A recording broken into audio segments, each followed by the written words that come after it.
Bonjour à toutes et à tous, à toutes surtout, je crois, hein. On est beaucoup de femmes par ici. Bon, c'est un peu notre quotidien à Premier Cri. Moi, je me présente, donc je m'appelle Marion Voileau. J'ai cofondé Premier Cri il y a quelques années avec Lisa Jacquet. Je suis moi-même designer et architecte de formation, également docteur en sciences cognitives, et je travaille sur le sujet de la petite enfance depuis une dizaine d'années. J'ai enfin, on va dire, réalisé un de mes rêves professionnels, monter un réseau de designers engagés pour le milieu de la petite enfance, qui s'appelle Regard, qu'on a co-coordonné avec Mathilde Jacot, qui a rejoint l'association Premier Cri en tant que designer social il y a maintenant plus de 2 ans, et qui n'est pas là malheureusement aujourd'hui, puisque Mathilde, le mercredi, travaille en école maternelle. Mais c'est aussi grâce à elle que ce réseau vit. Et donc, on a soumis l'idée au ministère de la Culture il y a un peu plus d'1 an de monter ce réseau et on a eu, grâce à eux, un soutien financier qui nous a permis de monter le réseau Regard et monter surtout cette plateforme et ce cycle de conférences auquel vous êtes conviés pour la première fois aujourd'hui. Regard, c'est vraiment un réseau ouvert de designers qui agissent dans le milieu de la petite enfance. Alors, nous, on entend la petite enfance à premier cri par l'avant zéro, la périnatalité, et puis l'enfant de 0 à 6 ans, jusqu'à l'entrée au CP.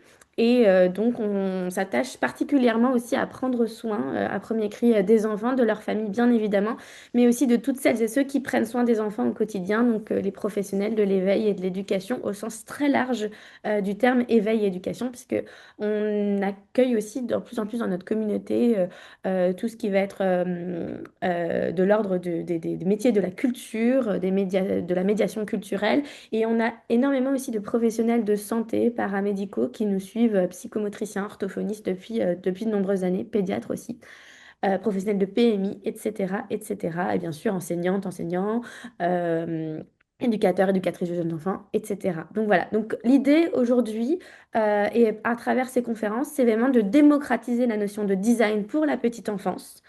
Et de pouvoir aussi faire circuler des projets, des savoirs, en invitant des designers, des artistes, des urbanistes, des architectes. Vous verrez, ça va être très très riche ce cycle de conférences.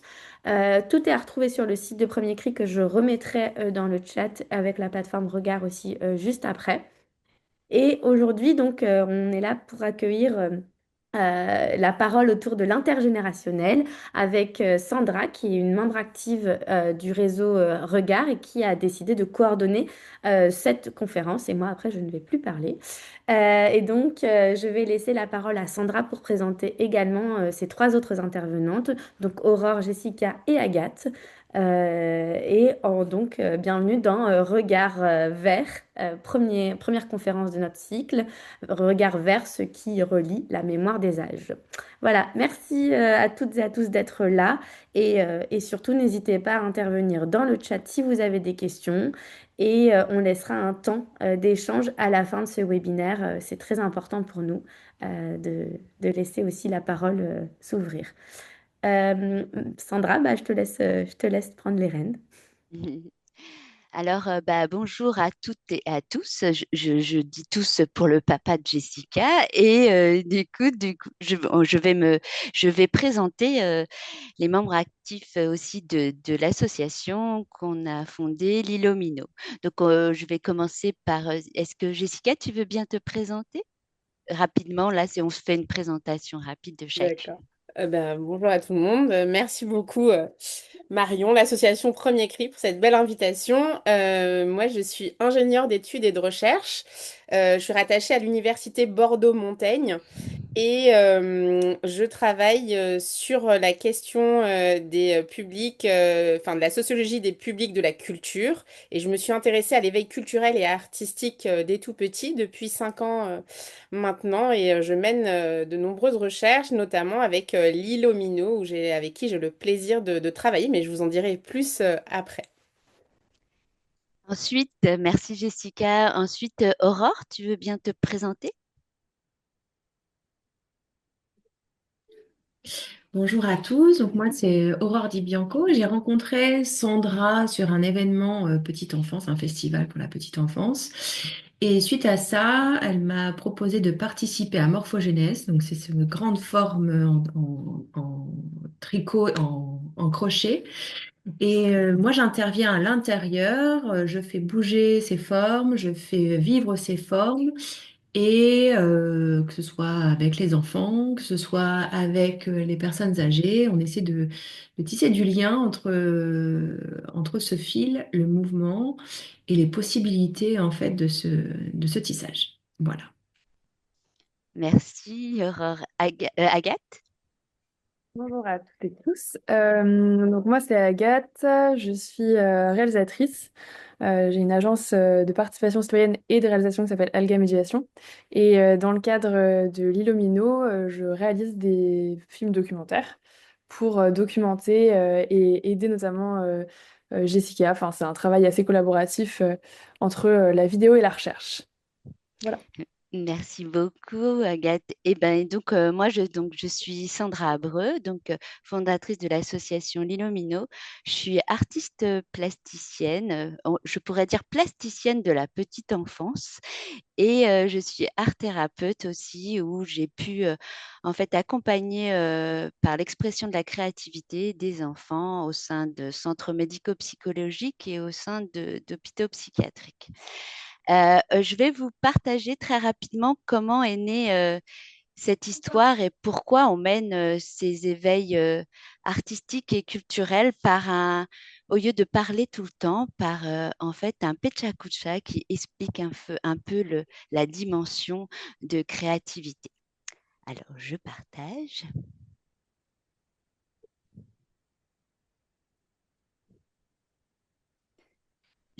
Hop. Il faut mettre le son pour pouvoir écouter.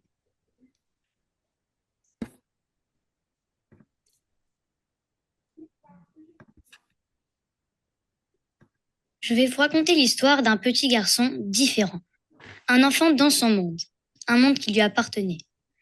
Et s'exprimait à travers ses dessins, sa créativité omniprésente, mais peu le comprenait. Sa sœur, observatrice silencieuse, l'observait avec tendresse, émerveillée et un peu perdue, se demandant pourquoi personne ne voyait ce qu'elle percevait. Elle ne comprenait pas pourquoi ce monde était si violent avec la différence de son frère. Elle, une petite fille normale, ne pouvait comprendre pourquoi la société était sourde aux autres façons d'être, pourquoi le savoir prenait le pas sur la créativité. En elle, un trait restait enfoui, bloqué par la nécessité de laisser de la place à son frère. Ce trait intérieur, cette créativité, se cherchait un chemin pour s'exprimer. La créativité est-elle un langage ? Cette sœur a commencé à croire que oui. Mais qui pouvait entendre ce langage si souvent étouffé dans la société ? Le frère, malmené d'institution en institution, portait une imagination débordante et des frustrations profondes. Tant de choses à dire, mais si peu d'espace pour s'exprimer. Un professeur aperçut ce trait caché chez la sœur et l'a encouragé à le libérer à travers les arts. Ce fut le début d'un chemin vers l'art et sa culture comme moyen d'expression. Devenue plasticienne, elle a senti le besoin d'aller au-delà, donner aux autres cet espace d'expression. L'art-thérapie s'est imposée comme une voie pour donner du sens et soin à la créativité. Elle a exploré les centres médico-psychologiques, les hôpitaux psychiatriques, observant comment la créativité médiatisée par l'art permettait aux enfants de s'exprimer. Car chaque être humain naît dans un contexte culturel. La créativité est inhérente à notre existence. Elle est un langage universel qui transcende les mots. Elle se tourne vers les crèches. C'est là que tout commence. Là que la créativité peut s'épanouir. Nourrie par l'art et la culture dès les premiers âges. De cette vision est né Lilomino, pour que chaque enfant, avec sa famille, trouve sa place et exprime sa singularité à travers la créativité. Sophie Marinopoulos, marraine de Lilomino, conceptualise la notion de santé culturelle dans son rapport pour le ministère de la Culture. La créativité devient un pilier fondamental pour l'individu et la société, un socle qui permet à chacun de s'épanouir et de relier aux autres.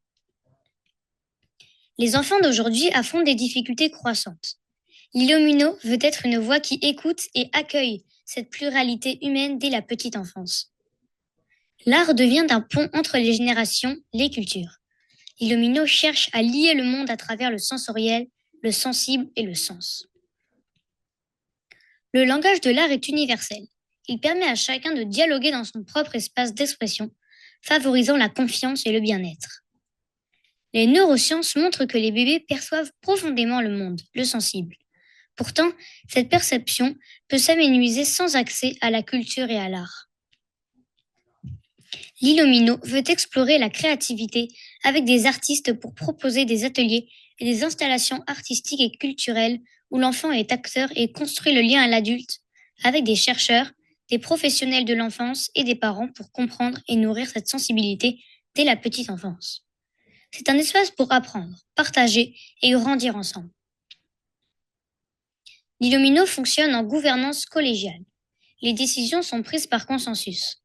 La structure réunira des artistes, chercheurs, professionnels de l'enfance, parents et enfants. Ensemble, nous co-construirons le projet.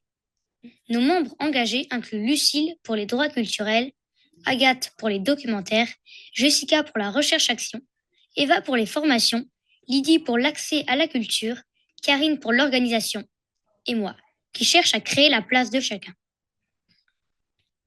Je vous raconte cette histoire car chaque artiste exprime sa culture, transformant l'individuel en collectif, créant des repères partagés, des échos qui résonnent avec chacun de nous.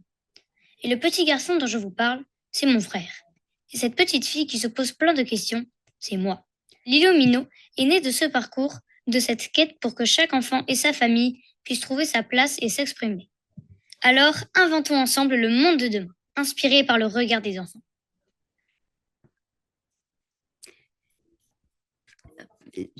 Je reviens.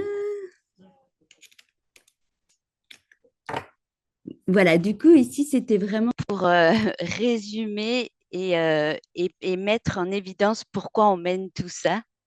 Et donc aujourd'hui, je vais vous parler de ce projet. Déjà, merci beaucoup Marion d'avoir à Premier Cri, de nous avoir invités pour ce webinaire. On va essayer de tisser du lien par des écrans. Donc, du coup, c'est parler de choses où on vient mettre d'habitude du toucher, de l'exploration. Mais là, on est à distance. Donc, on va essayer ensemble de construire cette histoire. Donc, aujourd'hui, j'aimerais vous partager un chemin, un geste, un fil, celui de Morphogénèse. Un projet qui mêle recherche-action, recherche-création, création collective. Pensé à hauteur du tout petit pour transformer nos manières d'être ensemble. Morphogénèse est née d'un geste transmis par ma propre histoire. Tenir un fil, boucler, recommencer. Un geste simple, presque archaïque, qui contenait déjà l'idée d'un monde que l'on peut transformer, habiter et imaginer. Ce geste, je le dois à ma grand-mère, qui m'a appris à crocheter avec du fil, des mains, du temps. Peu à peu sont apparues des formes molles, abstraites, aux contours incertains. Ni jouets, ni objets fonctionnels, des volumes organiques comme échappés d'un rêve, d'un monde en transformation. Ces formes, je les ai déposées dans un espace d'accueil de petite enfance, sans les nommer, sans les expliquer. Et quelque chose s'est passé. Les enfants les ont saisis littéralement, les ont glissés sur leurs bras, portés comme des colliers, tordus, assemblés, empilés. Ils ont vu des montagnes, des cocons, des costumes. Ils y ont mis du mouvement, du corps, du sens. Et moi, j'ai compris que le projet était là. Ce sont les enfants qui m'ont révélé que ces formes trouvaient leur place non pas comme objet à monter, mais comme une matière à habiter des espaces, à inventer, présence à rencontrer. Ce fil est devenu aujourd'hui ce fil bleu, est alors devenu une métaphore des liens humains, un fil qui l'on transmet, qui relie les générations, les mémoires, les émotions, un fil qui porte en lui la possibilité d'un autre récit. En biologie, la morphogénèse désigne l'apparition des formes dans le vivant, Transposée à la création, elle devient une manière d'observer comment les formes naissent, non pas à partir d'un modèle, mais de la relation entre matière, geste et environnement. Dans Morphogénèse, rien n'est prédéterminé. Les formes apparaissent parce qu'un enfant tire, qu'un résident relie, qu'un parent hésite, qu'une danseuse amplifie, donc Aurore, amplifie un mouvement d'une matière qui résiste, qui s'ouvre. Les formes sont toujours co-construites, toujours à plusieurs mains, plusieurs corps et plusieurs histoires.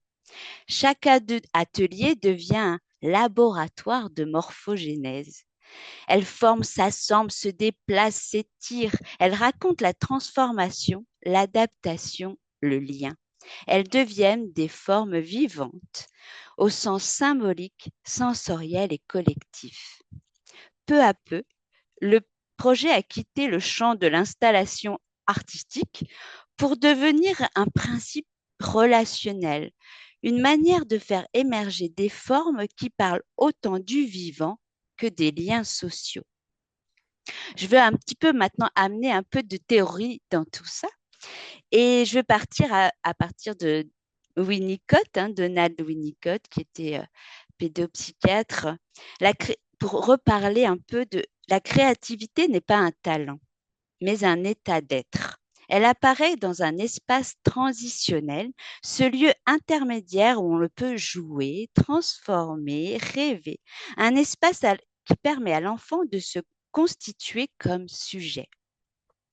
Les formes de morphogénèse sont précisément cela, un espace transitionnel, vivant, disponible pour l'enfant comme pour l'adulte, où chacun peut déposer une part de soi, trouver un appui, s'ajuster, se relier.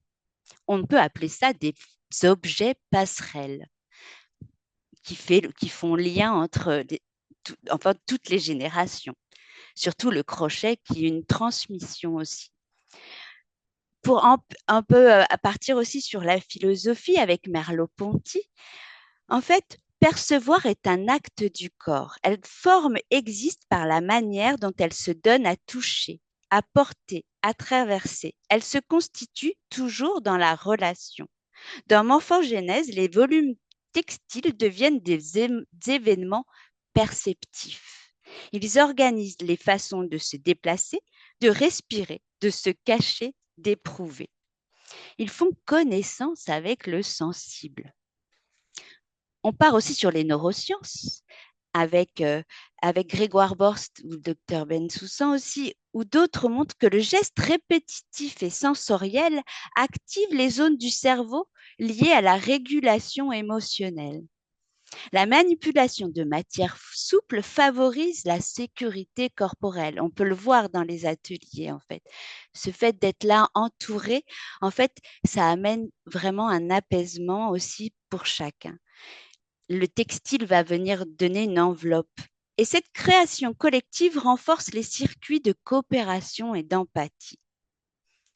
Quand les tout petits manipulent les formes bleues et qu'un résident de l'EHPAD les assemble, il mobilise ces zones plasticité en créant des conditions d'apaisement et d'ouverture relationnelle. On peut aussi parler d'affordance, où en fait les formes sont organisées et elles invitent à transformer, à tirer, à entrer, recouvrir, à rassembler, à imaginer plein de permissions de faire. Bien sûr, je parlerai aussi de Sophie Marinopoulos, en fait, sur cette santé culturelle. Elle décrit une forme que aujourd'hui, la malnutrition culturelle, lorsque les enfants grandissent sans espace de créativité vécue, sans lieu pour éprouver, explorer et transformer, offrir aux tout petits des espaces de créativité sensibles, accessibles, partagés. Ce n'est pas qu'un supplément d'âme ni un simple plus, c'est pour reprendre ces mots, un acte civilisationnel. Donc, la forme devient comme une entité vivante. Dans cette recherche-création, la forme n'est jamais un objet figé. Elle est processus de mouvement et de respiration. Elles se transforment au contact des mains qui les traversent, des émotions qui l'effleure, des contextes qui l'entourent. Chaque atelier la réinvente, la déplace et la réoriente. En fait, à chaque atelier, on peut voir que chacun s'en saisit différemment. Il n'y a jamais le même processus d'accueil de l'installation, de la forme. En fait, chacun se l'approprie et ça fait qu'il y a une pluralité des individus et de leur perception. Enfin, la recherche-création sur un terrain vivant, Morphogénèse se conduit aujourd'hui dans plusieurs espaces. Donc, on a pu le mettre en action en relais petite enfance à Bordeaux-Nord, à l'EHPAD Le Petit Trianon, en crèche et bientôt en hôpital pédiatrique au CHU de Bordeaux. Chaque terrain apporte un morceau de la forme finale. Chaque lieu accueille une vibration différente de la même recherche. Au RPE, les tout petits retrouvent les formes comme des présences. Le bleu devient un repère rassurant. Les gestes d'approcher, puis toucher, puis manipuler se construisent dans la répétition des ateliers. Le fil bleu devient une mémoire sensorielle, une familiarité qui sécurise et ouvre l'exploration. À l'EHPAD, une résidence dit « Quand je suis ici, je revis ». À chaque fois qu'elle voyait ce fil bleu où en fait on avait un bracelet, ça lui permettait, pourtant c'était une résidente qui était très apathique dans l'institution et en fait à chaque fois qu'elle venait là, elle pouvait à chaque atelier reparler, remettre un mouvement et c'était vraiment ces mots, je revis. Les formes deviennent pour elle un espace où elle existe autrement, une interface émotionnelle, d'appui psychique, d'espace d'expression. Donc, arrive là aussi, avec la danseuse Aurore Di Bianco, la danse révèle la naissance des formes dans le mouvement. Le corps amplifie ce qui se joue déjà chez l'enfant, le balancement, la torsion et la pulsation. Mais ça, je laisserai Aurore en parler plus précisément. Avec le film, avec Agathe Torel aussi, la caméra ne capture pas seulement l'image, elle révèle les micro-relations, les hésitations, les respirations. Elle permet de penser la recherche autrement en montrant l'invisible. Et je laisserai aussi Agathe plus s'exprimer sur ce sujet. Et la recherche-action, parce que tout un projet ne se construit pas seul, on le sait, c'est avec toute cette pluralité de personnes qui sont associées au projet qui permet que Morphogénèse existe. Et donc, en parallèle, la chercheuse donc Jessica Sendoya Lafleur mène une recherche sensible qui permet aussi de comprendre ces liaisons sociales des enfants, la transformation des postures, et aussi l'émergence du langage non verbal, mais je laisserai Jessica aussi en parler. On a fait aussi un marathon du projet pour co-construire, en fait, où toutes les générations se sont mêlées et on a invité tout le monde à construire ces formes et à pouvoir partager déjà un moment social. Alors, je vais laisser Aurore parler du mouvement.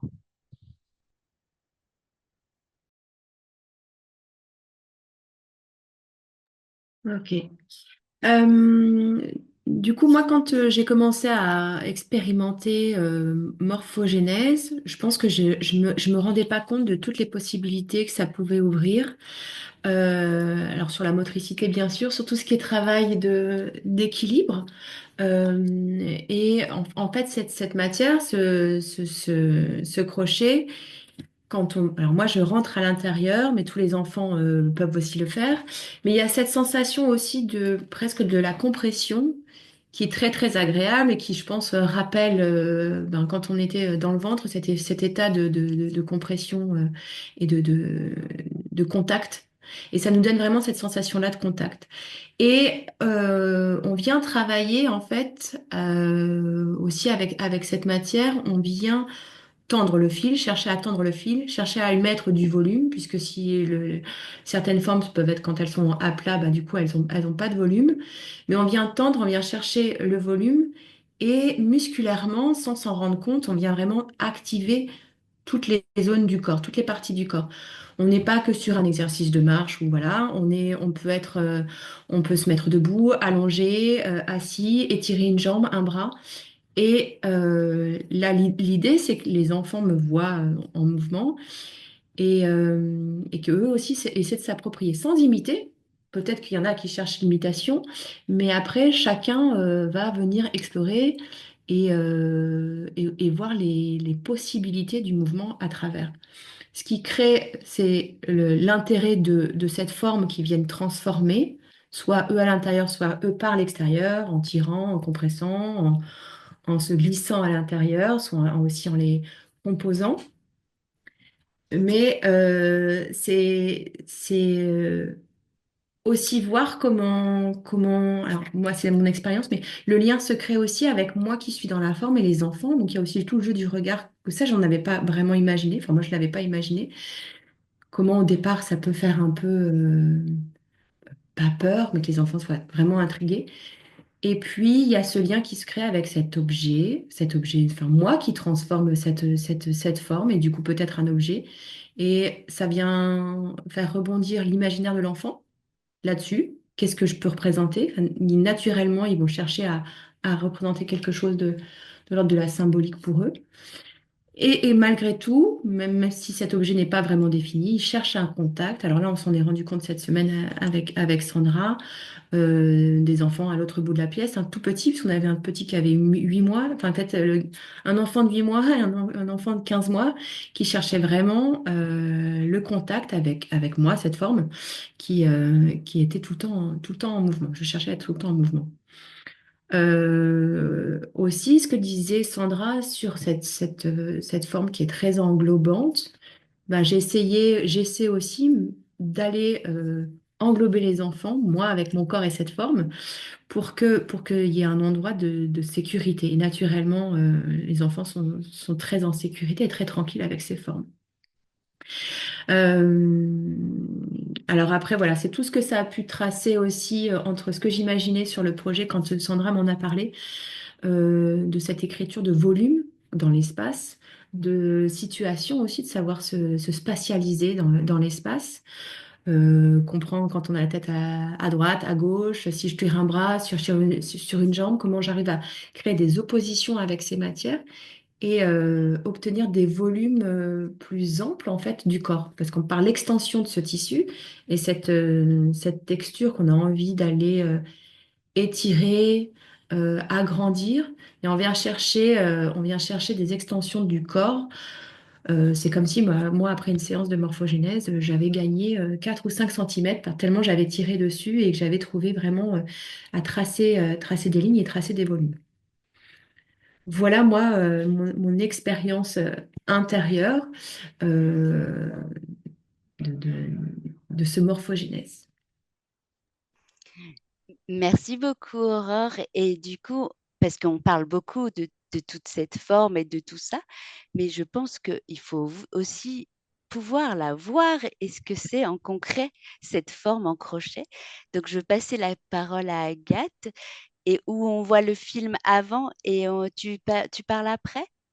Ok, et donc du coup, je vais vous laisser visionner le film justement de morphogénèse pour que vous puissiez comprendre ce qu'est concrètement cette forme.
Ce fil devient un pont entre générations. Ce projet va au-delà du simple crochet pour devenir une transmission, une expérience sensorielle et culturelle partagée, construite ensemble, qui prend vie dans une installation artistique où les formes crochetées par chacun deviennent un paysage.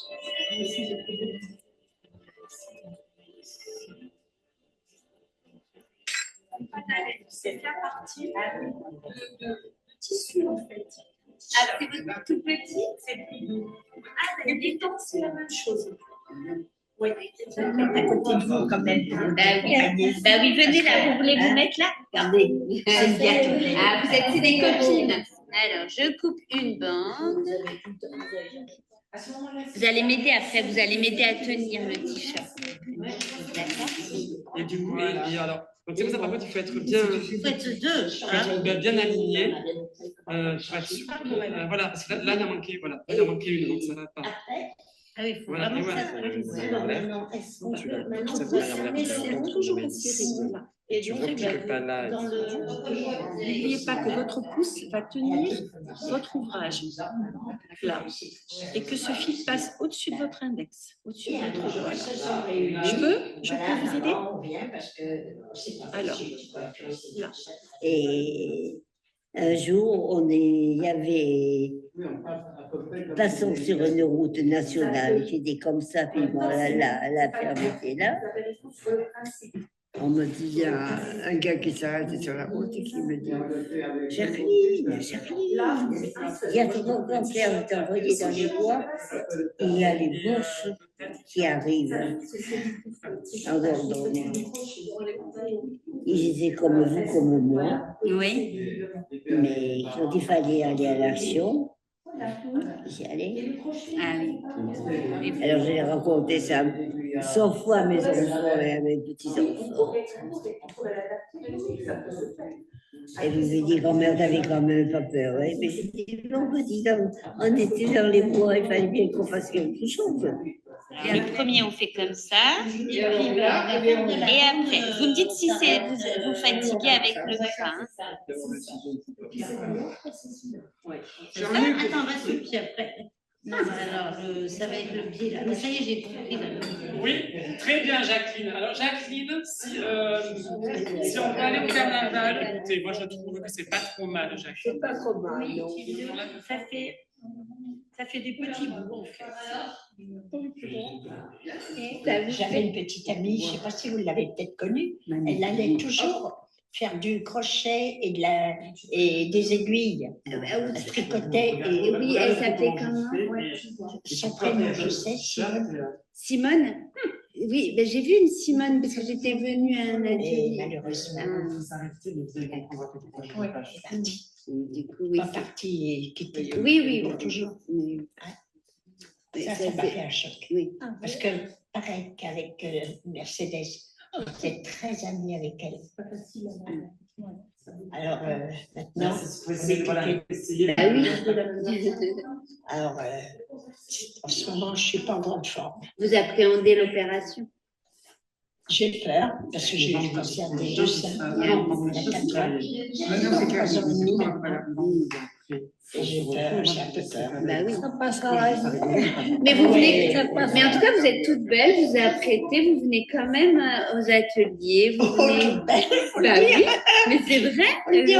Mais je suis pas manuelle pour faire tous ces trucs-là. Puis, aiguilles, coudes, tricoter, tout ça, j'ai jamais aimé. Vous aimiez quoi? Vous aimiez sortir. Voir du monde. Oui. Mais la vie, quoi. Oui, oui. Plein de distractions, avec plein d'amis. Ben oui. Moi, je vais vers les autres, beaucoup. C'est ça. Ben oui. Et ça, c'est ce qui nous maintient en vie. Est-ce que vous sentez de la portée dans votre main? Oui.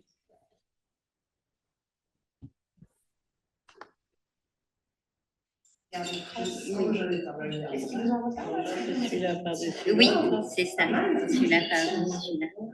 Non, c'est pas grave parce que c'est vrai qu'il faut laisser quand même toujours un peu de C'est important ce passage. C'est pas juste venir avoir cette forme finale et qu'on fait du crochet. En fait, là, on vient faire de l'individuel. Parce qu'après, en fait, c'est pour faire des bobines. Si je coupe de là à là, ça va me faire un rond. Alors, qu'est-ce qu'il a fait? Alors, on va couper ici, là-dedans. Là, c'est un biais qu'il faut couper. Voilà, on va couper là-dedans. Un biais. Voilà. Quand les pelotes de celle-ci, quand elles vont être découpées, vous aurez les couleurs. Je vais peut-être je tenir. On voulait, c'est pas comme On a un petit bug avec la vidéo, c'est figé.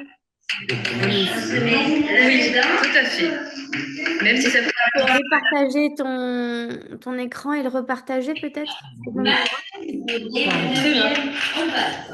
Très bien. Mais voilà. Mais c'est exactement ça. Voilà. Super.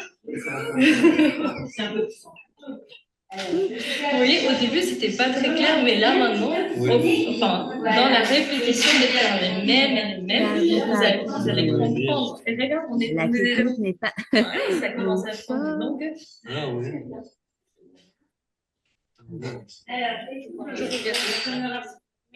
Là, on a toujours le son, Sandra, c'est normal? Ah, ok, d'accord, pardon. J'arrive. Hop, je repartage. Et je vais avancer un petit peu pour qu'on puisse. Voilà. Hop. Merci beaucoup. J'ai essayé en fait de remettre le son directement de la vidéo, mais voilà, c'est mes petits problèmes techniques pour pas que ça soit le son de l'ordinateur. Oui, tout à fait, ouais. Voilà, c'est pas mon. Hop. On va aller chercher tout le monde alors. Allez, on y va. Et bien là, il y a. On va aller chercher les autres. Ah, mince, là, il n'y a plus le. Je vais laisser mon téléphone là. Voilà. Je vais vous raconter l'histoire d'un petit garçon différent. Oh là là là là là là un là enfant là dans là son là là monde. là. Un monde qui lui appartenait. Il s'exprimait à travers ses dessins, sa créativité omniprésente. Voilà. Pardon, on va y arriver. Si je peux t'aider. Je vais avancer un petit peu et arriver au moment. En fait, Sandra, pour le son, Oui. en fait, quand tu cliques sur partager, la flèche verte, Ok. en fait, dans options, il y a écrit partager l'audio. Partage audio et Et je là, mets. clique, comme ça partage normalement le son directement de la vidéo. Et en fait, il y a écrit Microsoft MacBook Pro, same system, Microsoft, j'ai pas d'autre chose. Dans options, sur le côté, il y a disposition. Et en dessous, il y a options. Et dans options, il y a écrit partager l'audio.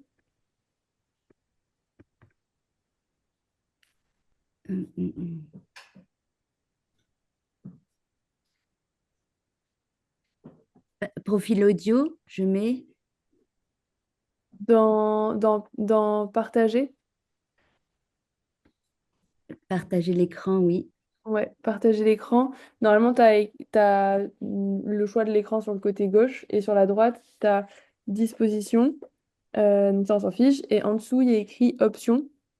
Et dans options, je pense qu'on va continuer comme ça, sinon on va continuer comme ça.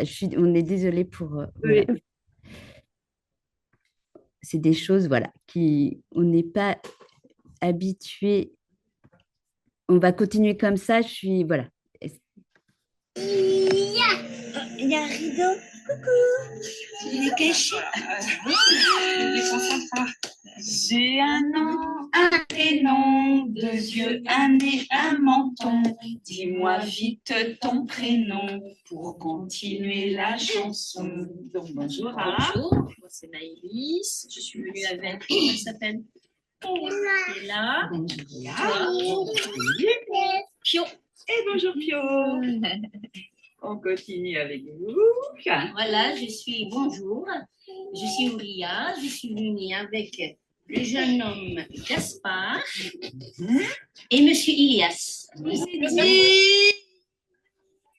s'étire. Et on lâche. Et après, on s'étire, on grandit. On grandit, on grandit, on grandit, on grandit,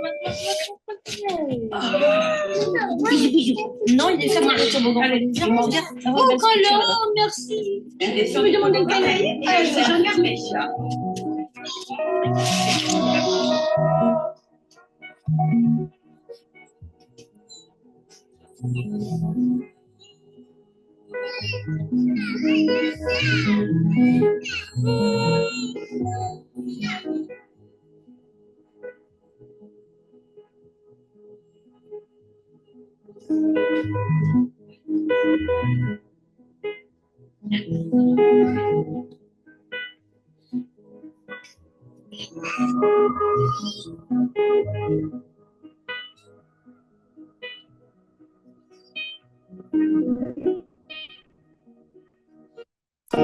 Je vais avancer un petit peu pour aller jusqu'à la rencontre avec l'interview. Et on se souviendra de cette journée? Oui, je pense. Je l'ai bien dit. Voilà.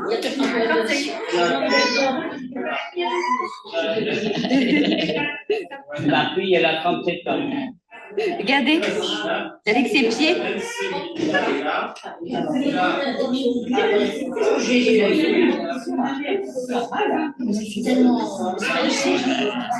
Allô? Il a Ah mince. Allô?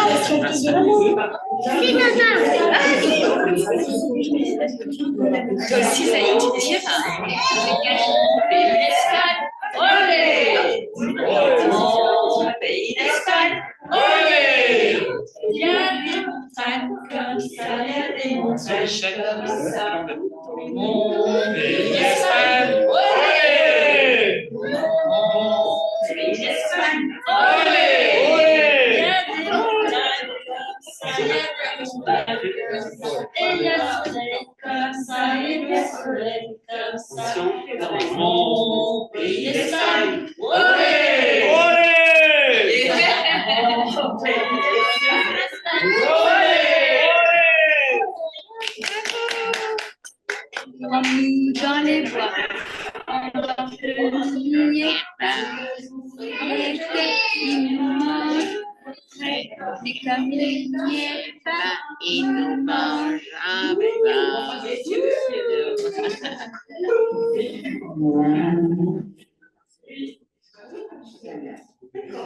Et puis il y a Marthe aussi parce qu'on m'a dit qu'elle était maîtresse d'école et du coup, promenons-nous dans les bois, elle a pu chanter. Plein d'émotions. C'est un joli moment. Elle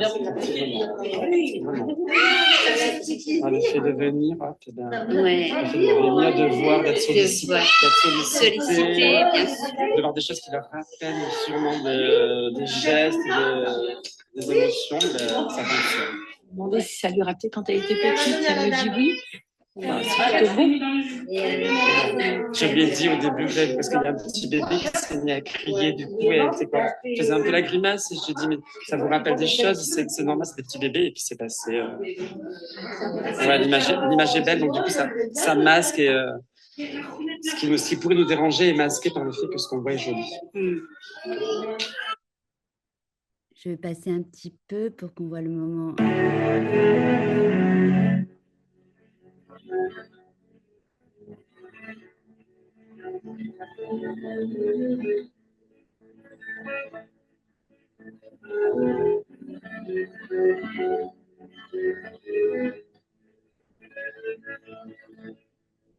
Donc, je sais pas ce que c'est. Enfin, je sais pas, dans mon cercle fermé, je ne savais pas ce que c'était. Et bah, ce genre de lien, oui, bah, ça simplifie, quoi. Ça simplifie, ça met, ça ouvre vraiment sur l'après, quoi, aussi. On ne soit pas sur ces peurs sans arrêt. Personne en fauteuil roulant, une personne qui marche avec une canne, une personne qui est âgée, une personne qui est sourde, enfin, je sais pas, que ce soit. Parce on vient tous de la même naissance, quoi. Donc ça devrait être obligatoire. Oui, dans un parcours d'un enfant. Oui. Par exemple, ça me touche toujours forcément. Moi, j'étais confrontée au handicap et du coup à la difficulté. la peur que les enfants ont face au handicap. Et je me dis, en fait, il suffit tout simplement que ça fasse partie de leur quotidien. Et puis c'est tout. Si on croise un enfant, un adulte en fauteuil roulant dans la rue, il n'y a pas de question. C'est juste normal.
Donc voilà,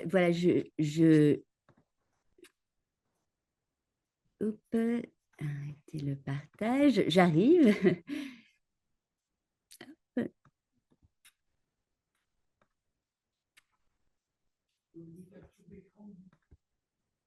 Hop, pardon, c'est les soucis techniques. J'arrive. Arrêtez le partage.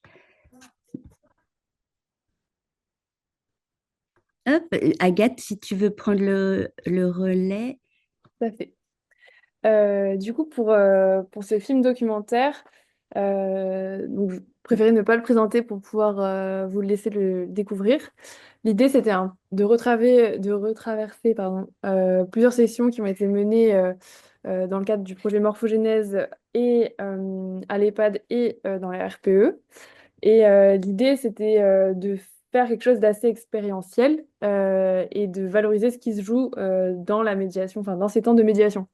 Et l'idée, c'était aussi de pouvoir vous permettre de rencontrer toutes les personnes qui font l'Ilomino, que ce soit les bénévoles, les résidents, les artistes, les thérapeutes, les soignants, les enfants, la petite enfance. C'est un projet hyper complet dans lequel on retrouve vraiment tous les acteurs en présence de l'Ilomino. Et ce qui m'a pas mal marqué moi, la construction du film et dans sa réalisation, c'était de travailler, comme c'était des sessions chronologiquement dans le temps, de travailler l'évolution, à la fois des regards, des gestes, pour les personnes résidentes, de travailler l'évolution de leur éveil en quelque sorte, et de même pour la petite enfance. Je trouve que Marthe, c'est un exemple fort. C'est une résidente avec des lunettes qui revient assez fréquemment dans le film, qui vraiment petit à petit s'est éveillée et a son regard qui s'est illuminé, un sourire, enfin des sourires sont apparus au fur et à mesure et même sa motricité a énormément évolué au cours des sessions. Et du coup, j'avais envie de retracer ça, ce que j'avais observé, ce que j'avais observé. Et ce que j'ai essayé aussi de retracer, c'est la médiation orchestrée par Sandra qui passe d'un espace à un autre, d'un public à un autre, et après, avec le morphogénèse, fait se rencontrer les publics dans un même espace. Et j'avais envie de retranscrire ça aussi, donc de suivre vraiment l'aspect chronologique et de ne pas changer cet ordre. Et après, moi, j'aime bien faire des plans qui soient rapprochés, où on peut vraiment capter des regards puissants, des expressions du visage. Et tout se joue, je trouve, là-dedans, dans les gestes, dans les mains, dans les regards, dans les visages. Et l'idée, c'était au fur et à mesure, au départ, dans le film, il y a pas mal de paroles et il y a pas mal de discussions et d'échanges. Et au fur et à mesure du film, il y en a de moins en moins. Et c'est plus expérientiel et expérimental qu'une narration classique, on va dire. Voilà. Sinon, après, ce que je pouvais dire, c'est que le montage s'est aussi beaucoup nourri des échanges que j'ai pu avoir avec Jessica dans le cadre de sa recherche. On a eu pas mal d'échanges où elle me partageait ce qu'elle percevait, ses points d'attention, et ça m'a aidé à moi à affiner mes choix de plans et aussi les choix de personnes à traiter. Voilà, donc ça c'est important à noter. Et sinon, dans le cadre du tournage, j'ai essayé d'être le plus discrète possible pour pas perturber le déroulement. Mais malgré ça, il y avait quand même un enfant qui était hyper intéressé par le fait de manipuler la caméra, de comprendre. Et donc, du coup, j'ai pas voulu brider sa créativité et je l'ai un peu accompagné pour qu'il puisse voir et faire un jeu avec la caméra. Mais sinon, c'était un dispositif assez léger pour pouvoir être le plus invisible possible et être vraiment simplement dans une posture purement d'observation. Voilà un peu ce que je peux en dire. Merci beaucoup, Agathe, pour ton échange et je vais passer la parole maintenant à Jessica. Merci beaucoup, Sandra. Donc, je vais vous restituer une manière un peu sensible de restituer la recherche. Je suis sortie un peu du cadre un peu académique avec une présentation PowerPoint et des slides qui vous réexpliqueraient un peu toute la méthodologie et autres, parce que passer après Sandra, Agathe et Aurore avec leur approche sensible du sujet, c'était un peu trop abrupt comme transition, donc je vous propose un petit pas de côté en tant que chercheur. J'ai pas l'habitude de faire, mais c'est ça qui est intéressant, ça a mobilisé ma créativité à moi aussi. Donc je regarde le temps, hein, ne t'inquiète pas Marion. Donc le titre en fait de cette recherche, qui est un peu ce que j'ai essayé d'identifier pendant ces temps de rencontres, d'observation, d'entretien. C'est la posture et la réception des artistes, des accompagnants de la petite enfance et de l'EHPAD dans un projet intergénérationnel. Donc ici, EHPAD et RPE. Donc ces professionnels de la petite enfance, ce sont les assistantes maternelles par la créativité. Donc le projet Morphogénèse par Lilomino montre que la créativité, lorsqu'elle est conçue comme un dispositif de relation sensible, permet la reconfiguration des postures professionnelles, artistiques, éducatives, de soins, et produit un espace de transformation intergénérationnelle. On a une forme d'ajustement en fait qui va participer au mouvement et à l'appropriation de l'œuvre. Donc maintenant, cette restitution, c'est la restitution d'une étude qui est qualitative, où j'ai fait des analyses qui sont issues de temps d'observation au sein de l'EHPAD et d'entretien avec les participants au projet, que ce soit les membres de l'équipe de Lilomino, Agathe, les deux assistantes maternelles, l'animatrice du RPE, et j'ai également été faire un focus group avec les résidents à l'EHPAD. Donc je vous remets un petit peu en contexte et je vous emmène avec moi en observation. Donc là, je suis en observation à l'EHPAD, que vous avez pu voir en vidéo précédemment dans la belle vidéo d'Agathe. Et je suis assise entre deux fauteuils. Les résidents sont accompagnés et installés en cercle autour de l'installation Morphogénèse. Jean-Luc, l'animateur, lui, est en mouvement. Les tout-petits et les assistantes maternelles sont au milieu et explorent le dispositif, tandis qu'Agathe et son équipe filment l'ensemble. L'équipe de Lilomino présente ce jour-là, Sandra, Isabella et Anna sont là en présence. Sandra ne donne aucune consigne. Elle est là, en présence rassurante, car ils la connaissent déjà, que ce soit autant les enfants que les résidents. Elle est ce lien pivot entre chaque personne participante. Elle où Isabella ou Anna ne disent rien, ni verbalement, ni avec des gestes. Elles ne disent pas fais comme ça, prends ce fil, regarde-le. Et les tout petits, pendant ce temps, se réfèrent à leur figure d'attachement, donc les assistantes maternelles. Ils investissent doucement l'espace. Les personnes âgées observent ces nouveaux arrivants et cette installation artistique dans leur lieu de vie. Puis les fils bleus et forment Morphogénèse qu'ils connaissent déjà. En tant que chercheuse dans le secteur culturel, je vous avoue qu'en tant d'observation directe, je m'étonne que l'équipe de Lilomino ne donne toujours pas de consignes après 10 minutes. Les uns et les autres s'observent, découvrent le dispositif pour les plus petits. J'ai l'impression, mais juste l'impression, que rien ne commence. Et pourtant, il y a un espace invisible qui s'ouvre entre eux. Un espace connu pour les résidents de l'EHPAD et plein de découvertes pour les tout petits, d'attentes et de promesses pour celles qui accompagnent ces enfants. Je les appelle les tiers médiateurs. Je ne donne pas de consignes, je crée les conditions pour que quelque chose advienne. Le geste vient de chacun, à son rythme. Être en présence, c'est déjà une action, me dit Sandra. Dans Morphogénèse, je cherche un espace où tout peut se dire sans parole, où les corps trouvent leur propre langage. Le sociologue David Le Breton parlerait ici de présence sensible. cet état du corps attentif où les signes passent avant les mots, là où rien ne se dit, mais tout se sent. Il dirait, à chaque instant, à travers son corps, l'individu interprète son environnement et agit sur lui en fonction des orientations intériorisées par l'éducation ou l'habitude. La sensation est immédiatement immergée dans la perception. Entre la sensation et la perception, il y a la faculté de connaissance qui rappelle que l'homme n'est pas un organisme biologique, mais aussi une créature du sens. Seulement, la présence des uns et des autres, petits au sol et grands sur leur fauteuil, une installation, des fils bleus, des formes à explorer, à investir et à inventer.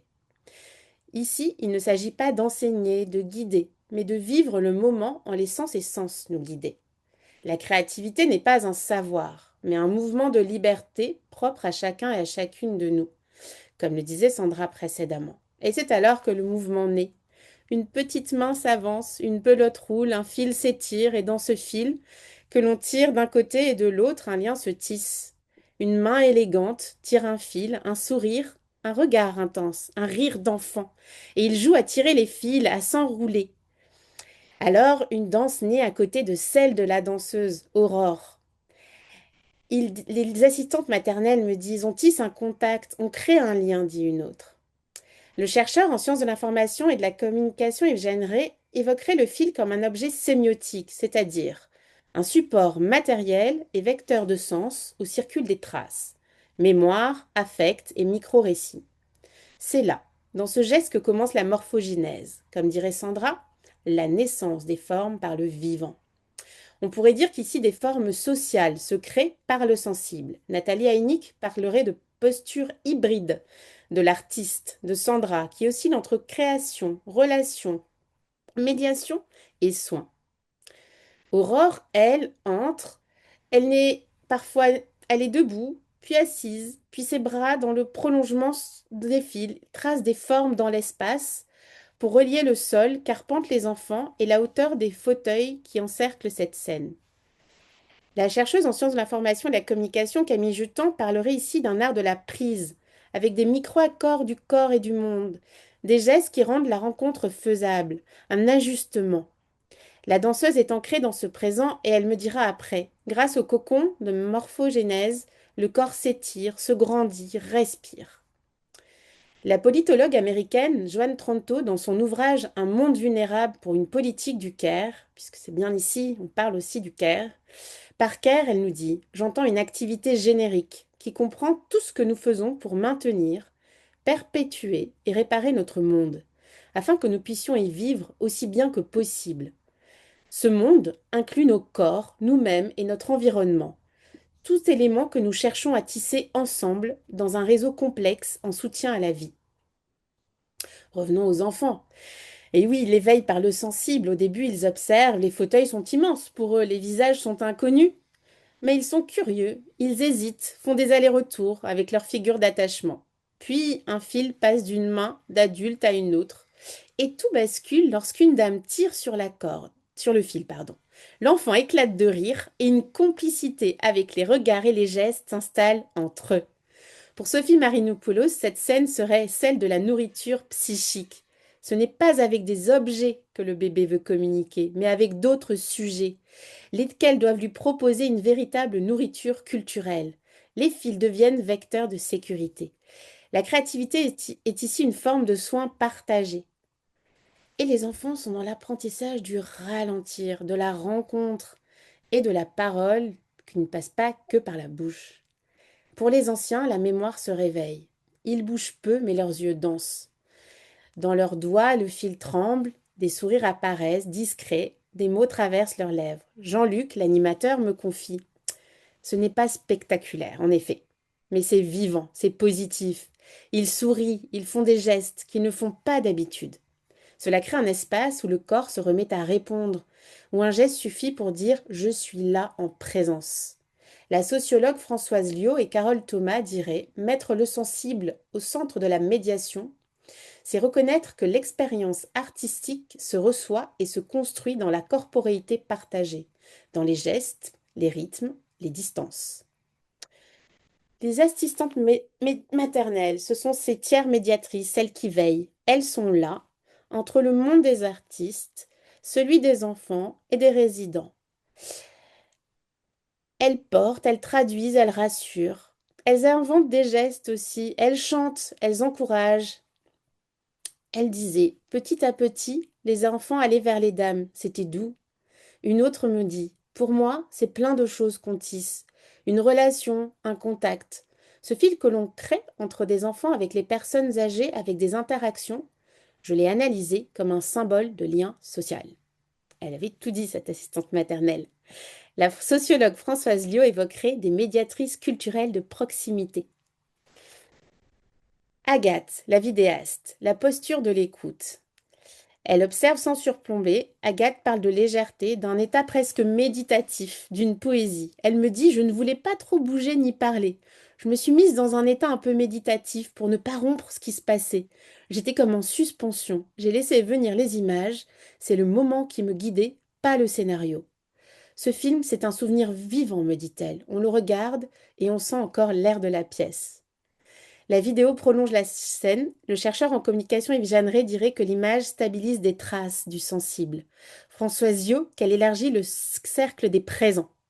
Jean Davaleron rappellerait que tout dispositif est aussi un espace de communication, et la vidéo devient ici mémoire et passage.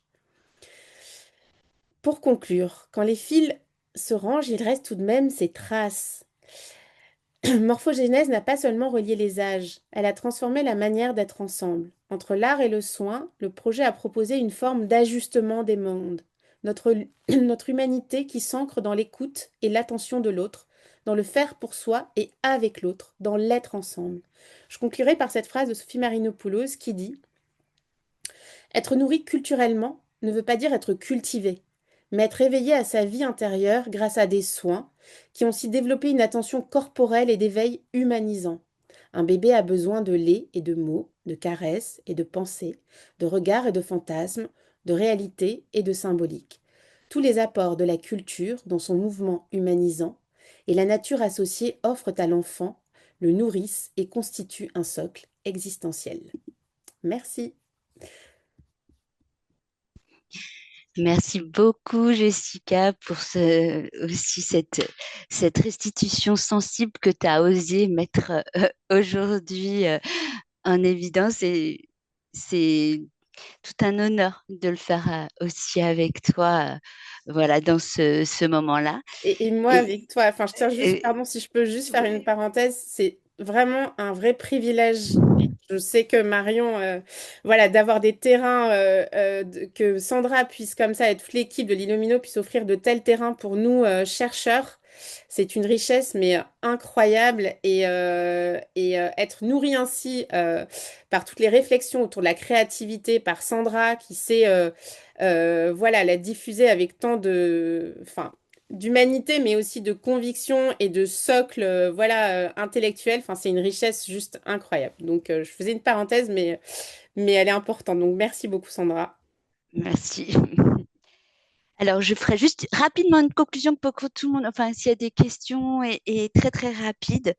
Merci à tous, hein, vraiment d'être là présente aussi aujourd'hui, Agathe, Aurore et puis tous ceux, Jean-Luc, Anne, enfin, tous ceux qui ont participé aussi à ce projet qui continue. Et en fait, je dirais que ce fil bleu, il continue, patient. Et il devient une manière d'habiter le monde, une manière de retisser du commun, une manière de faire société. En fait, c'est aussi se décaler par rapport au tout petit, désapprendre, d'accueillir l'inattendu et le silence, sa manière d'habiter l'espace, de toucher pour comprendre, de regarder pour ressentir, nous apprend autre chose que l'efficacité ou la performance. Et aussi, elle nous ramène à ce qui en nous, reste vivant, fragile en devenir. Le tout petit ne sépare pas, il lit les corps, les générations, les mondes, il lit le dedans, le dehors, le visible et l'invisible. Et c'est peut-être là, dans ce geste de liaison, que réside notre plus grande leçon d'humanité. Le tout petit lit, le tout petit nous lit. Merci beaucoup. Merci Sandra, merci Jessica, merci Agathe, merci Aurore. C'était trop beau de vous entendre, je suis hyper émue en fait. Parfois il y a des moments comme ça où on se dit on va insister à un truc qui va nous nourrir intellectuellement et en fait il y a plein de sensibles, même à distance Sandra, tu vois. Donc je rejoins ce que disait Jessica, c'est que je pense qu'à vous quatre, vous arrivez à nous transmettre tout un tas d'émotions, même en visio. Alors, heureusement que j'étais pas là pour l'Ilomino parce que je pense que j'aurais pleuré. Donc, merci beaucoup. Enfin, non, pas heureusement, mais je veux dire, enfin, vous avez compris ce que je voulais dire en fait. Ça sert à rien de remettre des mots, parfois on n'y arrive pas. Donc, merci, merci, merci. Je pense que ce qui est intéressant dans la posture et ce travail de collaboration, c'est aussi d'insister sur cette interdisciplinarité qui fait la force finalement du projet. Elle est entre vous, parce que vous avez des compétences qui sont extrêmement complémentaires, mais elle est aussi avec tous les professionnels avec lesquels vous travaillez. Et je vous remercie aussi par rapport à ce qu'on fait aussi à Premier Cri d'avoir insisté autant sur la posture des assistantes maternelles, qui sont réellement aujourd'hui des figures de référence pour les tout petits et qui ne sont absolument pas assez reconnus dans la société. Et voilà, je voulais juste insister sur ce point-là qu'on retrouve à la fois dans la vidéo d'Agathe, dans un moment Aurore, tu parles dans cette vidéo et tu expliques justement aussi toutes ces figures auxquelles se réfère l'enfant par le fil qui tisse. Bon, Sandra, je sais qu'en fait tu le fais dans chaque dispositif que tu crées. Voilà, et Jessica, tu as réinsisté dans ton discours sur cette recherche qualitative, sur la place de ces professionnels qui accompagnent les tout-petits. Et je crois que l'éveil culturel artistique, c'est aussi ce lien qui se crée et qui permet en fait d'être créé et d'être tissé grâce à ces installations. Et pourtant, nous, on l'observe au quotidien quand on est avec les pros. Et voilà, je voulais juste vous dire merci pour ça et merci pour toutes celles qui, je pense, regarderont, ceux et celles, pardon, qui regarderont ce webinaire et qui bien insister sur cet aspect-là. Je vais ouvrir la parole aux questions, aux réactions aussi, parce qu'en fait, je crois qu'on n'est pas que sur un espace d'échange questionnant et descendant. Voilà, donc si vous avez voilà, des choses que vous aimeriez nous partager, n'hésitez pas à prendre la parole, enfin, ou du moins lever la main, comme ça permet à ce que tout le monde ne parle pas en même temps et je me permettrai de donner la parole à celles et ceux qui le souhaitent. Est-ce que quelqu'un veut interagir, poser une question? Oui, mais je trouve pas la petite main. Ah bon, c'est pas grave. Allez-y, Sylvie. J'ai pas l'habitude de Zoom, en fait, c'est pour ça que Il n'y a pas de problème. on est sur Teams en général. Ben, merci beaucoup pour cette présentation.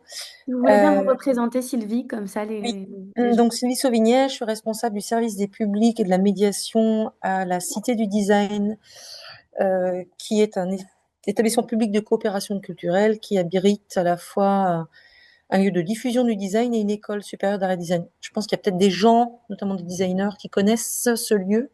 Et Premier Cri, vous aviez travaillé avec Agathe. Agathe Agathe. Revaillot, c'est ça? Ouais. Mais je pensais surtout lors d'une biennale.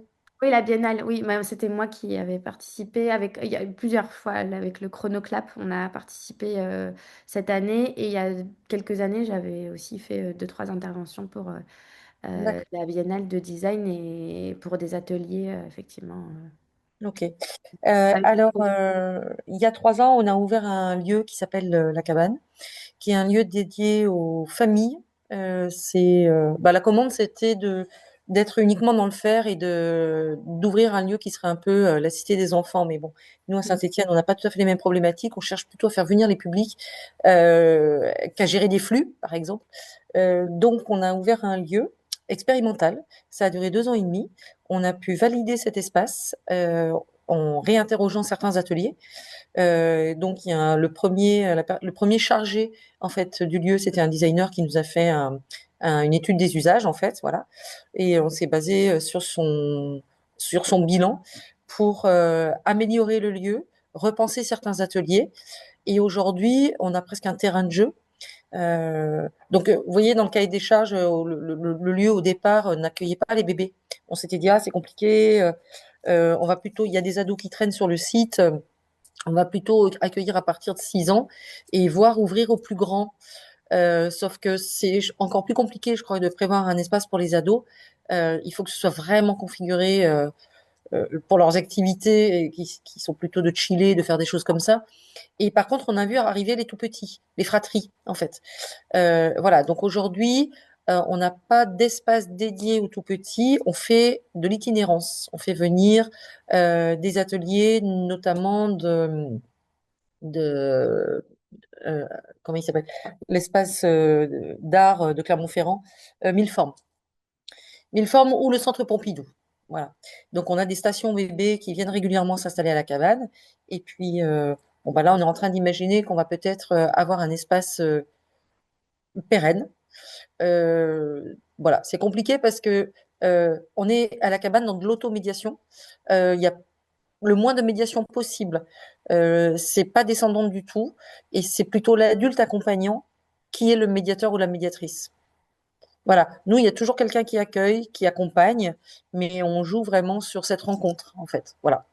Et je vous invite à venir, à vous emparer du lieu, si ça vous intéresse. Voilà, les portes sont grandes ouvertes.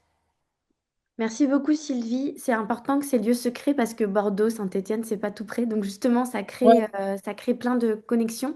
Je précise que le prochain justement webinaire de regard sera avec en compagnie d'Agathe Revaillot. Ce sera sur le lien entre care et design justement avec des expérimentations qui ont été menées au sein de la Cité du Design. Ce sera aussi intéressant de voir tout ce qui se tisse et ce qui se lie entre ces différents lieux. Et effectivement, vous avez cité Mille Formes. Vous avez cité le Centre Pompidou qui ont été aussi des lieux pionniers pour promouvoir ce qu'on fait et le design aussi à destination de la petite enfance. Donc c'est super chouette de voir aussi ces synergies Ouais. qui se créent. Merci Sylvie pour vos partages. Et c'est important aussi que des chercheurs s'en emparent et donc comme des personnes Oui, comme oui, c'est voilà, c'est c'est ça. essentiel. C'est essentiel. Donc merci pour d'offrir ce nouveau terrain de jeu aussi à la recherche et au design. Merci.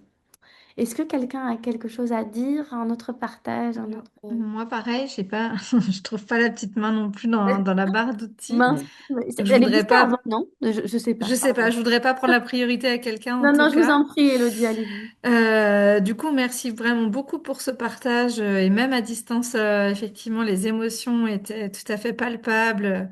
C'est vraiment très très touchant et les témoignages et la façon dont vous décrivez le projet, c'est vraiment chouette. Je l'avais suivi un peu sur les réseaux, mais là, c'est encore mieux. J'aimerais bien le vivre d'ailleurs. Merci. Non, vraiment super. Et bon, moi, il y a plein de choses qui m'ont parlé, dont l'exploration libre, le fait de ne pas donner de consignes, la valorisation des professionnels de petite enfance. Enfin, voilà, on est en plein dedans là sur Villeurbanne dans ce qu'on essaie de développer. Donc moi, j'ai plutôt des questions un peu pragmatiques et terre à terre. C'est comment le projet il est né, comment il s'est construit, dans quel cadre partenarial, institutionnel. Dans quel budget, dans quelle durée, parce que c'est aussi la réalité quand on veut aller vraiment concrètement sur le terrain pour que tout ça essaime. Merci beaucoup, Elodie, c'est essentiel. Sandra va répondre, mais c'est essentiel, merci. Vraiment, c'est en fait ce projet est né aussi d'une volonté de chacun, hein, parce qu'on sait aussi que c'est beaucoup de temps passé, c'est beaucoup d'heures passées, c'est aussi une implication en fait beaucoup personnelle.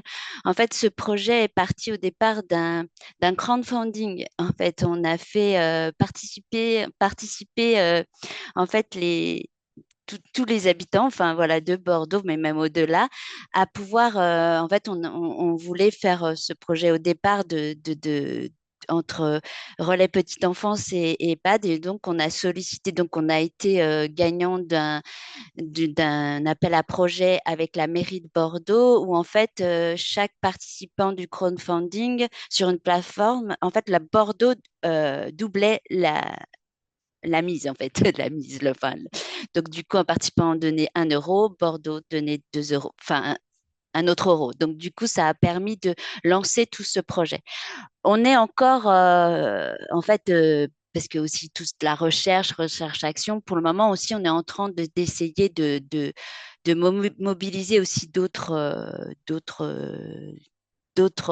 comme acteurs comme la DRAC, comme voilà, comme comme la mairie de Bordeaux aussi, hein, parce qu'aujourd'hui, Lilomino a un lieu à Bordeaux qui est mutualisé avec la ville de Bordeaux. Et donc, du coup, c'est aussi ça qu'on essaie aussi d'aller plus loin dans cette recherche aussi de budget. Et aussi, on essaie de mobiliser parce que, en fait, Lilomino fait partie de l'économie sociale et solidaire. Et du coup, on mobilise aussi de ce côté-là, en fait, de l'ESS qui permet vraiment dans cette pratique justement sociale et humaine d'aller chercher aussi des budgets de ce côté-là. Voilà. Merci Sandra. Et ça rappelle en fait que quelque chose qui est essentiel dans ce que tu dis Sandra, c'est déjà qu'on souvent quand on fait ce genre de projet, il y a un investissement personnel qui n'est pas à la hauteur hein, de la rémunération, mais je crois qu'on ne le fait pas aussi exactement pour ça, même si c'est important de faire reconnaître notre travail. Mais je crois que c'est important de le remettre aussi sur la table parce que c'est pas aujourd'hui assez reconnu. Le deuxième point que tu soulèves, c'est quand même le cofinancement des collectivités territoriales qui est essentiel pour la réalisation de ce projet parce que ça les engage aussi quelque part, je pense, politiquement dans la création du lien social et le rappel en fait que le social il se construit grâce à une société et que cette société elle doit être soutenue par le politique, même si c'est pas toujours évident. Et le troisième point que tu soulignes, Sandra, c'est comment après on va chercher d'autres formes finalement de rémunération pour pouvoir construire ces projets-là, donc à travers des appels à projets comme tu le dis, mais et aussi d'aller chercher du côté des fondations, des mécénats, etc. Oui. Et que c'est pas toujours évident et qu'on passe beaucoup, beaucoup de temps finalement à répondre Beaucoup. à des appels à projets, à des sollicitations. Et que C'est toute la complexité, en c'est fait, toute la aussi. complexité et d'un milieu aussi aujourd'hui culturel, social, et éducation qui souffre hein, évidemment des manques de financement. Mais il y en a. Il y en a et il faut aller les chercher et il faut aller chercher les collectivités pour construire ce genre de projet avec nous. Et je crois, hein, Sandra, tu me diras si je me trompe, mais que ça a vocation à être diffusé, Lilomino aussi en dehors de Bordeaux. Oui, oui, oui, oui, oui, oui, oui. Du Donc coup, peut-être oui, que oui. après, suite à si tu veux bien, Sandra, peut-être que je pourrais donner le mail de Lilomino. Oui, oui, bien sûr. Voilà. Donc je donnerai le mail de Sandra et si vous voulez la contacter après, je vous laisserai contacter Sandra pour voir comment ça peut circuler Mais, en mais c'est vrai dehors. que notre équilibre oh, Financier. financier, il est un peu hybride en fait. Tout à fait. Voilà, on est sur bien sûr politique, la région, voilà, le département, l'IDAC, enfin, qui nous aide et voilà, qui nous accompagne aussi, la DRAC, mais il y a aussi du côté, du côté des citoyens aussi, hein, comme tu disais, des MICED, mais il y a aussi du côté de la prestation qu'on fait aussi, voilà. Mais pour le moment, Mais c'est à voilà, l'image du projet. C'est voilà, un mais pour le moment, financement. on est tout un peu bénévoles, hein, on va pas se mentir, voilà. Donc, il y a aussi ça. C'est un engagement aussi, hélas, encore personnel de chacune. Merci Sandra et merci Elodie. Léa, je vous laisse la parole pour la dernière question. Ce serait pas tant une question, ce serait plus un partage. Alors, double cadre. Moi, je mène une thèse en partenariat avec l'hôpital Necker au sein du service de chirurgie viscérale. Et je travaille avec des enfants qui sont nés avec des malformations anorectales et qui sont opérés et qui ont beaucoup de mal, en fait, à s'approprier leur corps. Et la présentation a résonné en tout point avec ma démarche parce que l'idée, c'est de ramener des moyens d'expression sensibles. On part du principe que ces enfants n'ont pas de perception de leur corps, mais en fait, si, c'est juste qu'elles sont difficilement verbalisables. Et l'idée de la thèse, c'est quand même d'apporter des moyens d'expression sensibles autour de ces ressentis. Donc, je pense que vous allez intégrer mon état de l'art et que je vais vous recontacter pour vous poser plus de questions.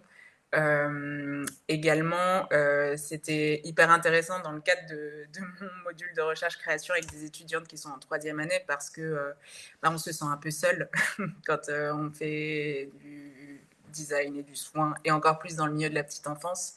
Parce que là, notre MRC, c'était pour des enfants atteints entre 3 et 6 ans. Donc, ça a vraiment résonné en tout point avec la démarche et ça leur a permis de voir qu'il y a plein de choses qui se font. Et ce réseau, en l'occurrence, je pense qu'elles vont le rejoindre, l'investir potentiellement pour la suite de leurs études. Et voilà. Donc, mille Oui, oui, merci. oui, oui, c'est fait pour ça. Je crois qu'aujourd'hui, enfin, je suis hyper heureuse en fait que ce soit par ce projet de morphogénèse qui tisse des liens, que ce soit ouvert le cycle de conférences. Mais en tout cas, sachez que voilà, le réseau Regard, c'est un espace d'appropriation aussi pour les étudiants et étudiantes parce que en fait, il part aussi d'un constat qui est plutôt personnel, mais j'aime pas trop rapporter les choses à moi. Mais ça fait quelques années que j'enseigne, ça fait quelques années que j'ai fait aussi quelques années d'études entre les études de design, d'architecture et de doctorat. Et on m'a souvent découragée à me tourner vers le milieu de la petite enfance, dans le milieu de la création. Du coup, c'est aussi fait pour ça et de dire que on peut, en tant que designer, aussi s'emparer de ces sujets et ouvrir la voie vers justement une vision aussi du design qui est peut-être un peu différente de celle qu'on nous a enseignée à l'école aussi. Et voilà. Donc merci Léa et j'espère que ce n'est que les débuts d'une prochaine rencontre. Je vais vous recontacter prochainement, je pense aussi. Voilà, j'ai laissé le Et mail de merci. Sandra. Oui. Voilà. Je crois qu'il ne faut pas hésiter à contacter Sandra. Ah oui, Voilà. voilà, et je relais à tout le monde, enfin voilà, pas hésiter du tout, c'est comme ça aussi. En fait, on est dans une réflexion commune et c'est avec du collectif aussi, bah, comme tu dis, Marion, en fait, on est un peu isolé. Même si j'ai des stagiaires maintenant d'école de Oui, design qui oui, ça viennent de arrive. plus en Oui. plus sur la petite enfance, mais en tout cas, c'est important de se dire qu'on fait du collectif et que c'est dans des réflexions communes qu'on peut agir de plus en plus. Et plus on est nombreux, plus on est porteur de messages politiques et qu'il faut s'y atteler, il faut y aller. Voilà. Alors, Sandra empiète sur un autre passage qui va être le Oui, plaidoyer qu'on va faire tous oui, ensemble bientôt. c'est ça. Mais on le On est fera. d'accord. Bon, on n'y est pas tout à fait encore. Je crois que Oui, là, on pose les bases, mais tu as raison, Sandra, de le remettre un plaidoyer commun et mm, qui n'est pas que mené par des designers, enfin des professions de designers, mais aussi par tout le reste. oui. Sylvie, je vois qu'il y a une petite main qui se lève. Je vous laisse brièvement la parole. Allez-y. Attention, il y a votre son qui est coupé, par contre, Sylvie. Est-ce que Si j'ai bien compris, le projet Morphogénèse est itinérant, c'est ça? Oui, Oui, Et vous oui, préparez les publics dans les deux lieux. oui. Ok. Et voilà, on accueille en fait, tous les publics, en fait, hein. Et vous, En vous fait, allez à la fois dans l'EHPAD, à la fois dans la crèche, et ensuite on prépare la rencontre. oui, dans un lieu aussi culturel. Enfin voilà, il y a tout. Et du coup, ça vraiment on tisse du lien pour venir aussi dans les lieux culturels aussi. Parfois, des publics qui n'osent pas. Enfin, il y a vraiment ça, cette rencontre qui se fait dans les différents lieux pour venir après dans un lieu peut-être. Voilà. Non, mais c'est très intéressant parce que nous, par le prisme du design, on est allé à l'EHPAD, on a les petits de la crèche qui viennent, Mm. mais ce serait une il bonne faut, idée pour les faire se rencontrer. Oui. il faut faire venir l'Ilomino à la Cité du Design, moi, je pense. Oui. Ouais. Et ça, d'ailleurs, c'est une jolie conclusion, faire venir l'Ilomino partout. Merci Marion. Allez, je vous souhaite à toutes et tous une très très bonne journée. Et puis, j'ai été ravie de partager ce temps avec vous. Merci Sandra, merci Aurore, merci Agathe, merci Jessica. Et à bientôt pour À le bientôt. prochain Merci. séminaire Regard. N'hésitez pas à nous suivre sur les réseaux sociaux et tout ça, comme ça vous suivrez les actualités de tout le monde. Au revoir. Merci. Au Au revoir. revoir, merci Au revoir. beaucoup. Au revoir. Au revoir.